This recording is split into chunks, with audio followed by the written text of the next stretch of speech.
ஓம் சக்தி. ஓம்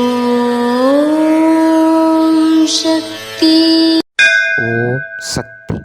அரசமரம் ஆலமர விதைகள் சிறியதாக இருந்தாலும் பெரிய மரமாக வளர்ந்து நிழல் தருகிறது. அதுபோல உன் உள்ளம் சிறியதாக இருந்தாலும் எண்ணம் பெரியதாக வளர வேண்டும். இது அன்னையின் அருள்வாக்கு. குருவடி சரணம், திருவடி சரணம். ஓம் சக்தி.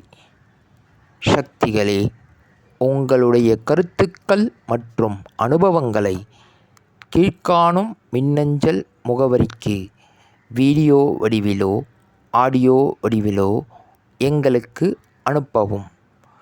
மற்றும் மறுவூர் மகிமை யூடியூப் சேனலை சப்ஸ்கிரைப் செய்யவும். ஓம்